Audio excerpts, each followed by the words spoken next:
Salut tout le monde et bienvenue sur cette vidéo. Donc aujourd'hui, par rapport aux bases sur Blender 4.5 LTS, nous allons continuer à cette fois-ci voir la différence entre ce qu'on appelle le mode objet et le mode édition.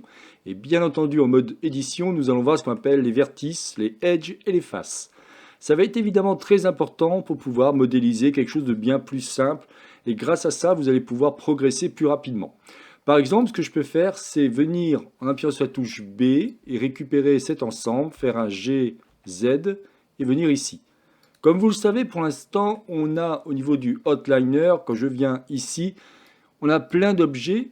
Et moi, j'aimerais par exemple qu'il s'appelle chaise. Mais nous verrons cela un petit peu plus tard. Déjà, rien qu'en vous montrant l'histoire du mode édition et le mode objet, vous allez mieux comprendre ce que je vous ai expliqué au niveau du snapping. Donc pour passer du mode objet au mode de édition, vous venez ici et vous faites Edit Mode. Vous voyez que d'un seul coup, celui-ci est entièrement colorié en orange. On peut appuyer sur la touche A ou A pour sélectionner ou désélectionner. Alors attention, sous réserve que vous soyez dans Edit Preferences et au niveau de votre input, Keymap, que vous ayez coché ici Select All Toggle. Sinon, il vous dit bien qu'il faudra, non, il vous dit pas, mais il faudra sinon appuyer, il faudra faire Alt A. Moi, en général, j'ai l'habitude de travailler comme ça, donc je fais en sorte de continuer comme ça.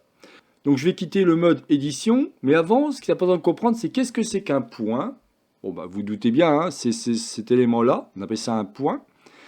Une arête, si je viens ici, vous avez Edge, donc vous allez pouvoir sélectionner une arête. Alors bien entendu, avec les touches Shift, vous allez pouvoir récupérer autant d'arêtes que vous voulez, d'accord?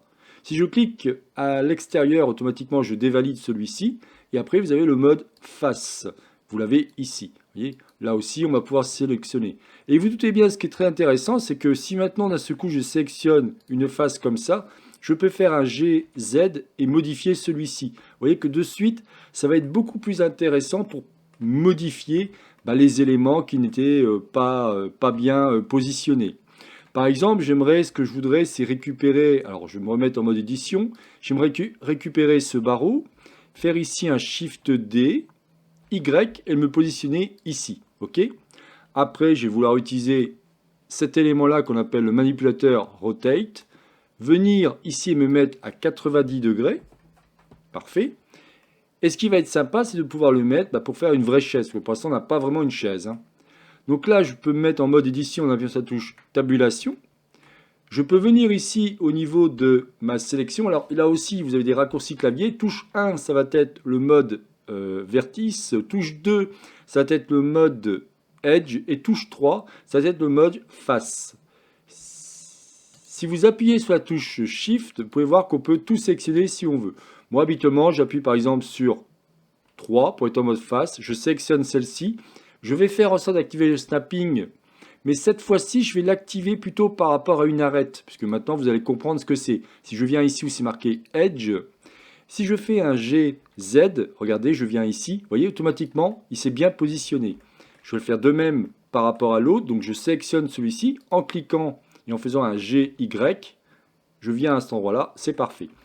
Là, je dirais qu'il est peut-être un petit peu haut. Mais c'est pas grave. On va le laisser tel quel. Donc, on a donc notre élément. On va pouvoir cliquer maintenant sur Track, faire un GZ et venir le positionner ici. Vous voyez? Aucun problème. Ce que je peux faire maintenant, c'est faire un Shift D, X cette fois-ci, et venir. Alors, je ne suis pas sûr que je le vois bien placé, et venir le placer ici. Parfait. On va pouvoir faire de même par rapport à lui. Donc là, ce qu'on peut faire, c'est prendre les deux éléments. Parce que bien entendu, vous allez pouvoir faire ce qu'on appelle du multi-édition en appuyant sur la touche tabulation. D'accord? Avant, je vais faire un RZ 90 degrés. Mais attention, si je fais ça, ça ne va pas marcher. Parce qu'en fin de compte, il faut dupliquer avant. Donc je vais faire un Shift D. Ça, j'ai quelque chose comme ça. OK. Bouton droit de ma souris pour annuler mon déplacement. Et je fais RZ 90. D'un seul coup, j'ai quelque chose comme ça. Et après, je peux maintenant cliquer sur RZ. Non, pas RZ, pardon, GZ. Et le positionner là où je veux.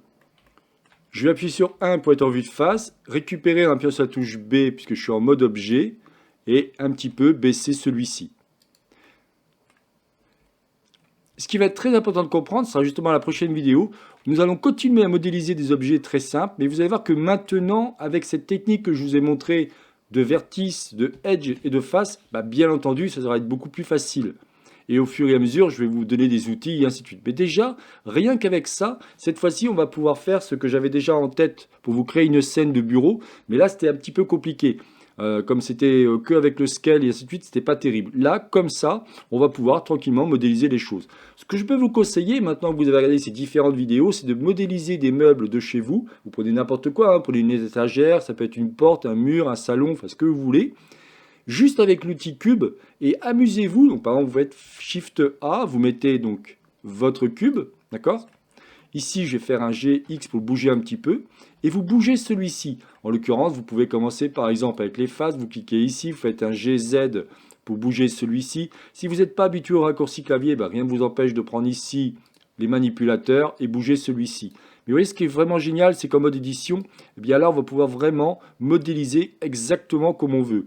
En plus, j'ai pu vous expliquer tout ce qui va concerner ce qu'on appelle ici le snapping. Je me suis mis en mode, alors on peut se mettre soit en mode vertex, en mode edge ou en mode face. En général, je travaille beaucoup en mode vertex, en mode edge, mais bien entendu en face aussi. Bon, ça dépendra, mais déjà rien qu'avec ça, ça va énormément vous aider et essayer de modéliser des choses très simples, comme là je vous ai montré la chaise qu'on a complexifiée.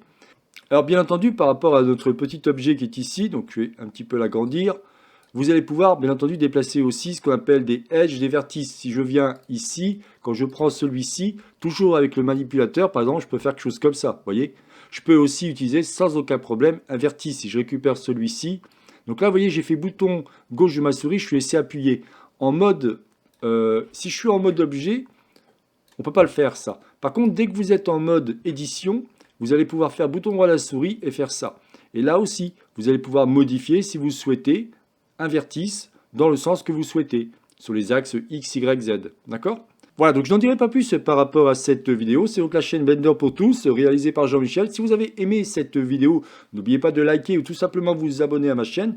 N'hésitez pas à regarder mes formations si par hasard vous trouvez que ça ne va pas assez vite. Bien entendu, j'ai fait des formations pour débutants qui vont vous permettre de tout apprendre, en tout cas au niveau des bases, par rapport à Blender. Vous la retrouvez sur frto.com et à chaque fois, je vous glisse un lien au niveau de la description YouTube.